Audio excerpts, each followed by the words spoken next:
Well, the turnaround on this one was quick. I'm already off, fishing again, about to go practice for a TTO on Rayburn. So I didn't get very much time off. I didn't make this video like I said I was the next day because I was tired.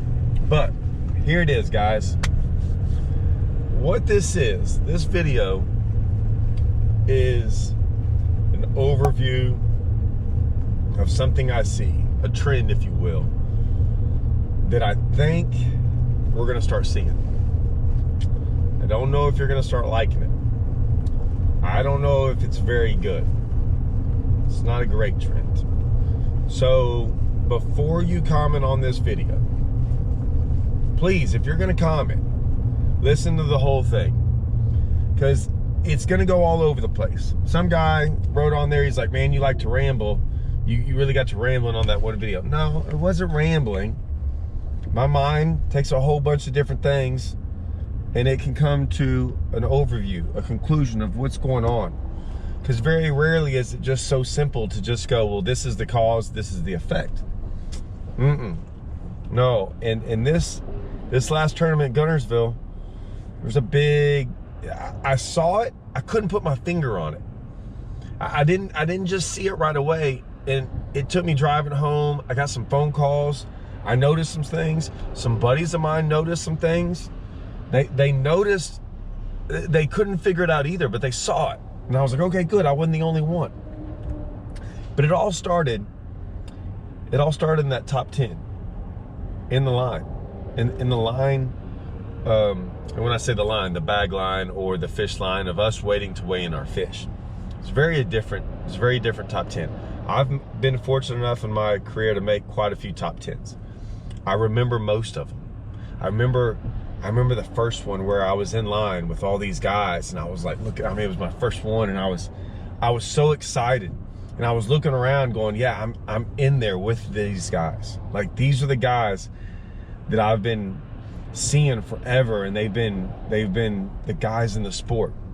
So I was very excited to be there, and I just listened. I listened to them talk, man, and I would get in there and try to talk with them at times, you know, but I was there.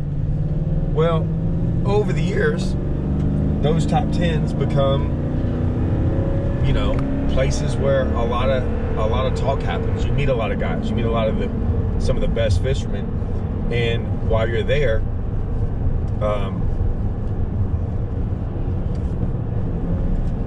come on, dude, you're gonna get me in a wreck. You're gonna get me in a wreck if you don't freaking speed up. They just have always been kind of the same.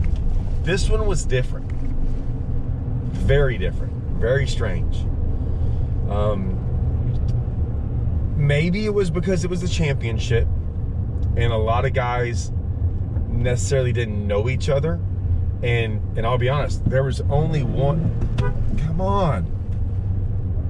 There was only one guy. I was the only guy out of my division in that top 10. Now, normally, that's really not that big of a deal. I've fished a couple other divisions before.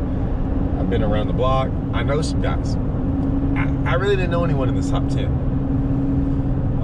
I knew Matt Becker. Take that back. I knew Matt Becker. Me and Matt sat together. I think it was his rookie year at the Forest Wood Cup banquet.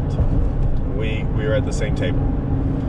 So he was still pretty young back then. So I knew him, but no one else that I've never really spoke to or anything like that. I wasn't in the greatest of moods, so maybe I was giving off a vibe too of like, hey, don't talk to you. But I mean, I was just kind of looking around, and there were some younger guys, and they kind of had their people with them, you know, like family members and things like that. So there was some talk, but it just felt very impersonal at the top 10 meeting. No big deal, really. It's not, it didn't really affect me. Like I said, this isn't a good or a bad video. It's just an observation. It's an observation of where's fishing going, okay? My job, I have kind of a couple jobs, right, within the industry. And one of them is to see kind of the trend and to see where we're headed. Now, I think I've done a very good job of seeing where we're headed. and looking forward into the future. When I left FLW, right, and we left there, when MLF bought them, we could see the writing on the wall. We could. We talked about it. A lot of people looked at us like we were crazy. A lot of people didn't understand what we knew. And the deal is we still know a lot of the inner circles and the inner things that go on within the fishing that will never become public. It won't become public for a couple of reasons. One, it probably doesn't need to. Well, probably does need to. Two, fans can't handle it. Fans can't handle the truth about really what's going on. And so if you say something negative, or if you say something out there, you might look like a whine bag, or you're whining, or you're complaining, or you're a hater, or all these things. And you're like, hey, no, look, man, you can call it what you will. This is what's going to happen, whether you like it or not. And it is what it is. And it's our job, it's my job to stay on top of these things. So I was noticing all that in the top 10. But that didn't really matter. Didn't really affect me. But I got home. One of the guys, which was funny now, he messaged me and on Instagram, and we kind of talked back and forth, and it was funny. The first thing I said, I was like, hey man, he asked me something or said something, I was like, hey, why didn't you talk to me at the top 10, like while we're sitting there, you know? I made a joke about it. Wasn't even a big deal. We both laughed, whatever. I say all that because I couldn't figure out that top 10. It was very interesting. I couldn't hear either what was going on when people were getting interviewed, right? You know, they get up there and interview and everything. I got mine out there probably a little bit more just because I had been in the top 10 from day one. So I think more people probably knew what I was doing. Plus, with a little bit of YouTube stuff that I do, it also helped. So I got home, I'm driving home, and I start getting these phone calls. I got phone calls from people that fish the tournament, locals that fish the tournament, locals from that lake, other guys that know Guntersville very well, and then other guys just in general. I've talked to quite a few people. And there were some conversations, mainly the most one was about Livescope. Now, I'm gonna bring up Livescope. Guys, I can mention the word Livescope. And if I do, everyone just take it easy. Just chill. I'm going to talk about it, but don't go over there and go crazy. Oh, I hate Livescope, I love Livescope. I'm just gonna talk about Livescope just for a second. Also, this is not about anyone in particular. I just see things, okay? I see where things are going.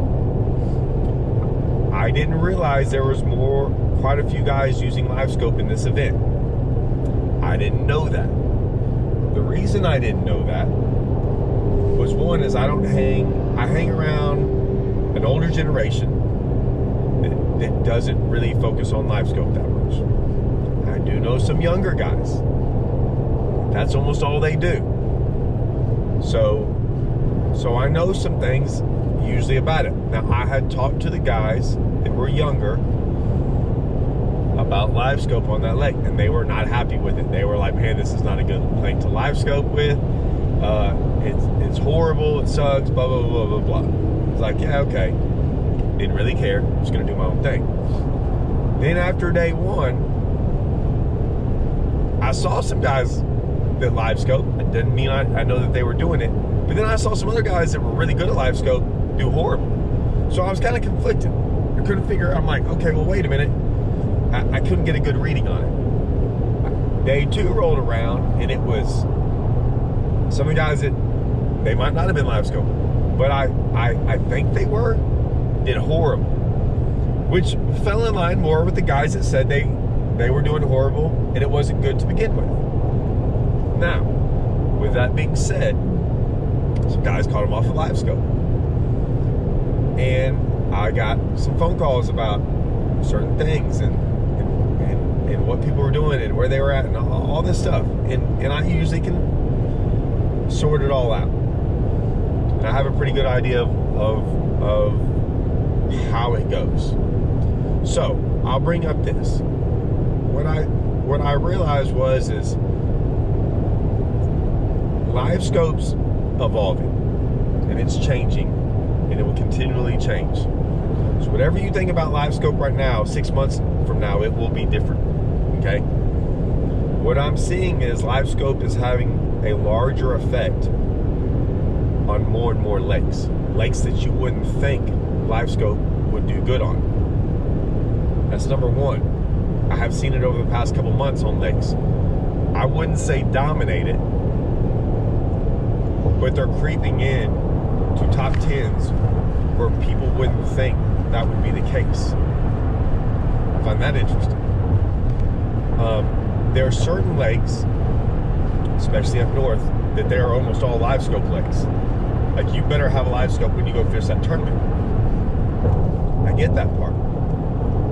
And there's other lakes that it's going to work here and there, and times of the year it's going to work here and there. But as Livescope evolves, and the more and more people do it, they're more going to find uses for it, okay? And I think that's what's happening. Now, what does that mean? Well, this is how I interpret it. There's been things that have come along in the industry that have had a major impact, good and bad. The Alabama rig was one of them. Giant impact. Some could say good, some could say bad. I would say bad. What I didn't like about it, and what a lot of pros didn't like about it, it's why they banned it from most of the pro events, was that it became very less skillful, right? You didn't have to be very skillful to throw an Alabama rig. Now, guys are going to get on here and say all these things about the Alabama rig, about how, oh, it takes skill and this and that. Okay, well, my point is this. When I go to a lake and I get there for the first time, I'm going to have about 10 rods out on the deck, and I'm going to have to go through baits. I'm going to have to go through baits and try to figure out what they're biting on and all these things. What we were seeing with the tour and guys, that they would pick up one bait, and it would be the Alabama rig, and they would throw it for 3 and 4 days of practice and never put it down. Now you can say, oh, their skill with it. Yeah, they just threw it until they figured them out with it, because it was that much better than everything else eventually. But you got guys throwing it out there on the front of the boat, back of the boat, wherever, it didn't matter, you know, and catching random fish. And guys that didn't do as good as they had in the past were doing a lot better in tournaments. When they banned it, a lot of those guys went back to doing the same way they had always done in fishing. You can get mad at that comment, and like I said, that's not against anyone right now, because I don't really care. That was a long time ago, but it was true.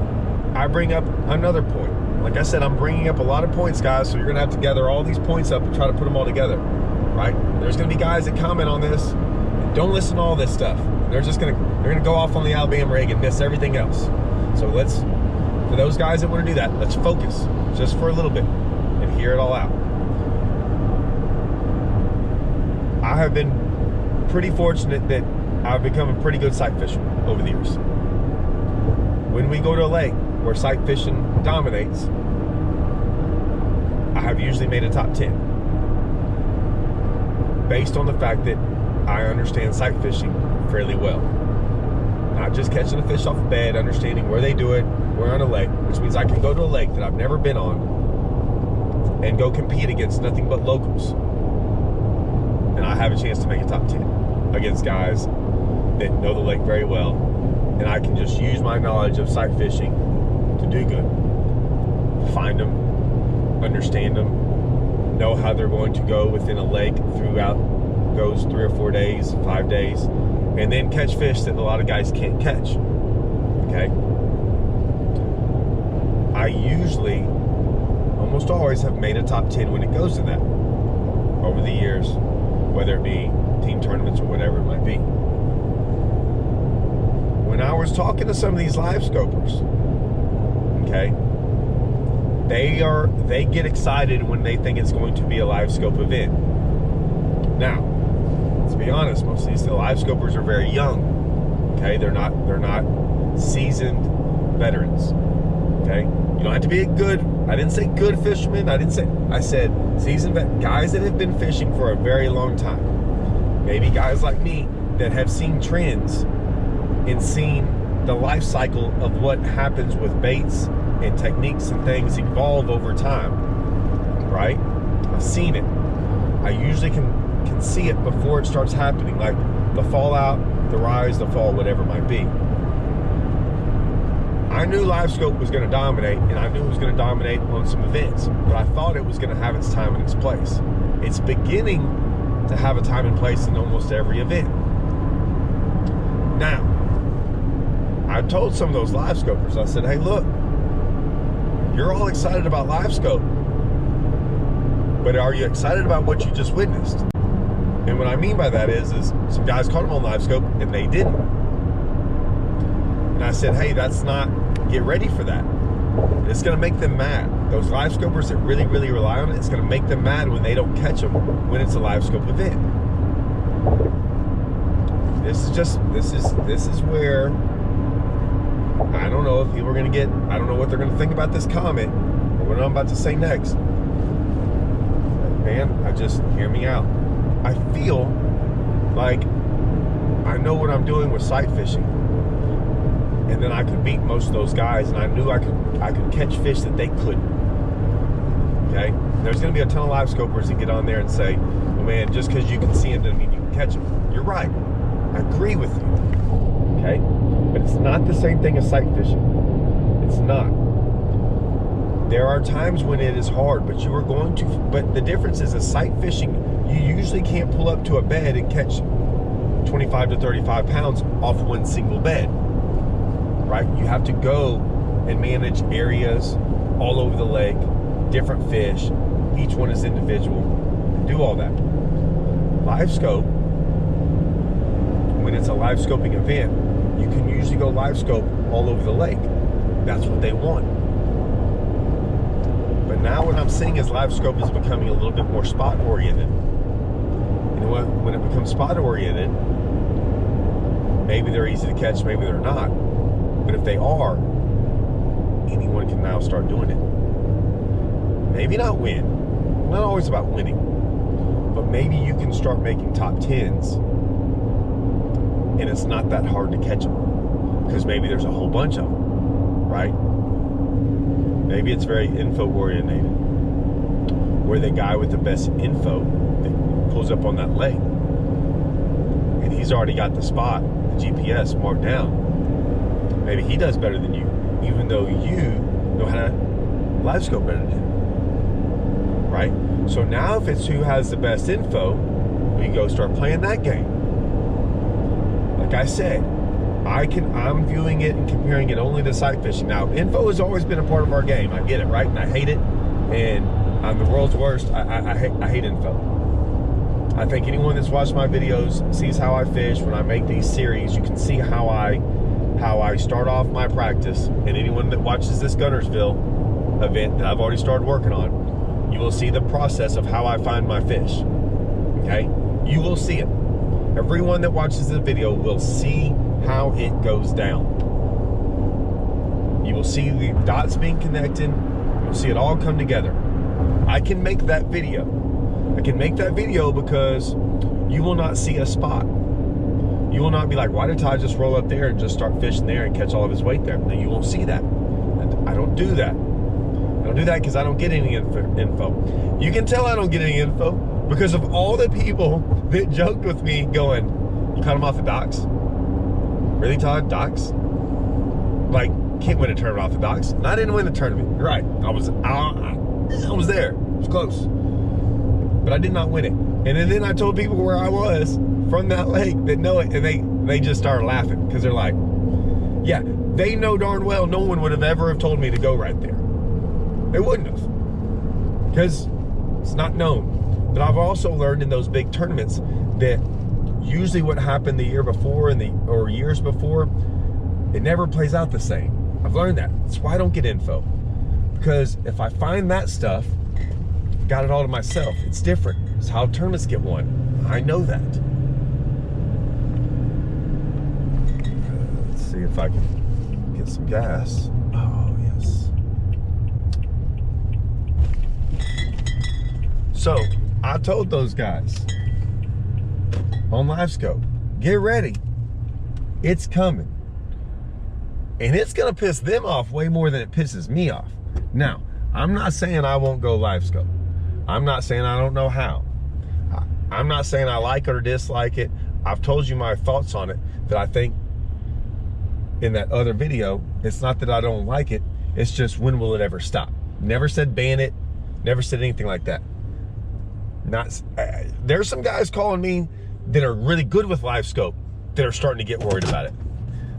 Well, that's interesting too. So, you got some guys that are good with Livescope that are starting to get worried because they kind of see some things happening. They see a trend happening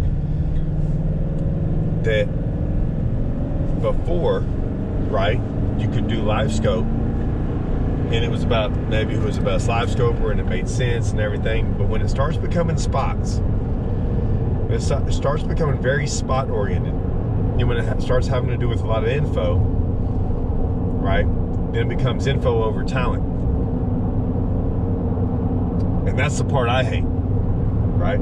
I always hate the whole info over talent. I want the best fisherman doing the best thing to win over a guy who, you know, knew a buddy who put him on some fish or paid for it or got a guide and got guides and paid for guides. I mean, I can't even believe that still is allowed or even goes on, but it happens, okay?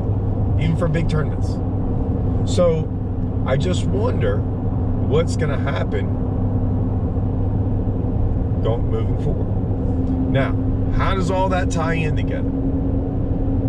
Okay? Like I said, I'm not saying good or bad. I'm just observing what it looks like is going on and what could start being a trend moving forward.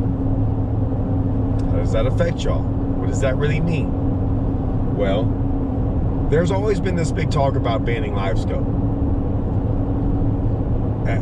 Regardless of whether you want them to ban Livescope or not, pretty much all of us feel that it will never happen.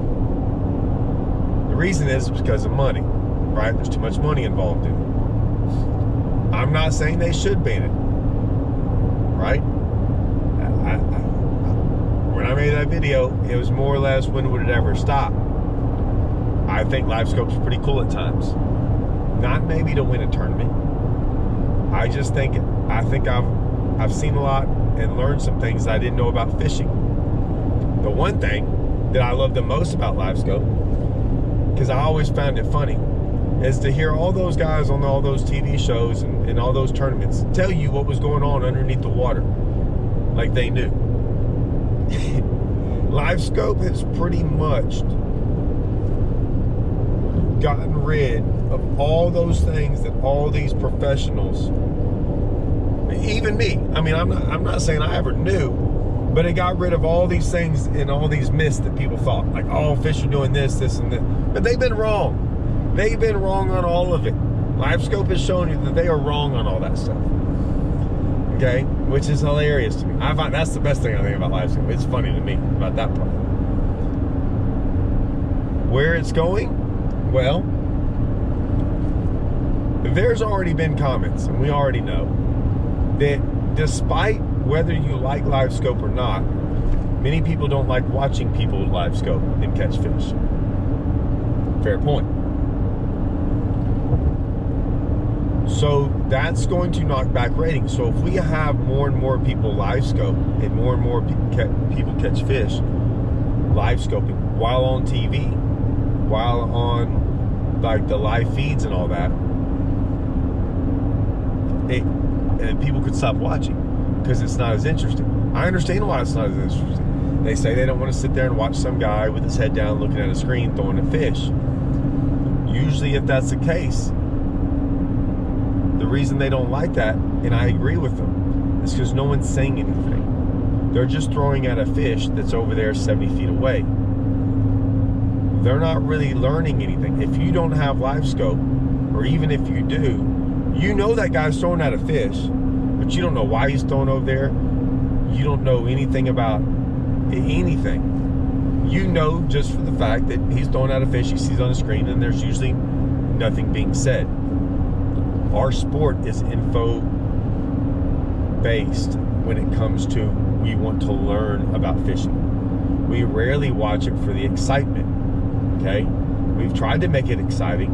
MLF tried to make it exciting with as many fish deal and all that stuff. Regardless of whether you like it or not, the drama of the 5 fish, the cut line, whatever it might be, it's very hard for us to capture that drama.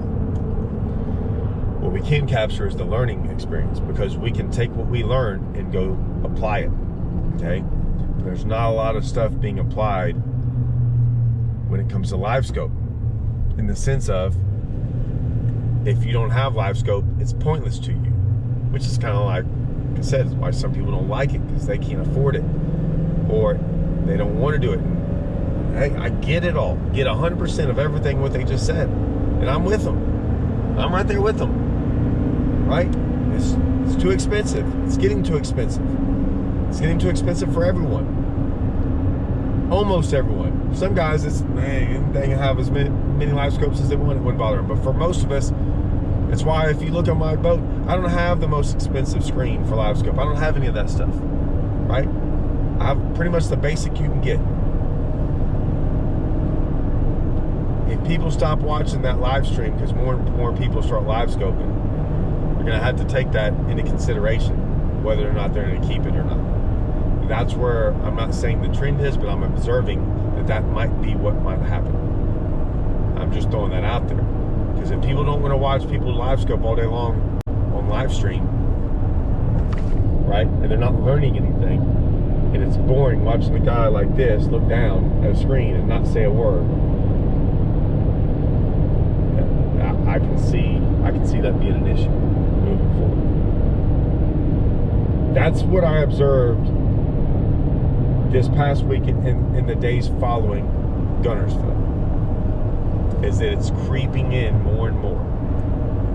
It's implanting its seed more and more on the entire fishing world and on all these lakes, and they're going to find new ways to use it. And is it going to be an issue? Doesn't really matter if you're getting beat by it, right? That's a whole nother separate issue. It's just whether or not how it's going to affect the industry. And that's what I see. I see it affecting the industry. And I don't know if it's a good thing. I don't know. But it's definitely affecting it. And I think live scopers are now the guys that really depend on it. I don't think they're going to be as happy as they once were. That's what I'm saying. They're going to, in my opinion, with all of us fishing, okay, let's just call it what it is. Okay, I'm going to say this, but there are guys out there that think they can do certain things better than others. I think I can sight fish pretty good. There's going to be guys out there that think they can flip grass really good. There's going to be guys out there that can throw a crankbait better than others. And you rely upon your strengths, right? And there's nothing wrong with that. I totally think you should exploit your strengths as much as possible in the fishing world. Like lean on your strengths. You should. It's why people didn't like the Alabama rig, though.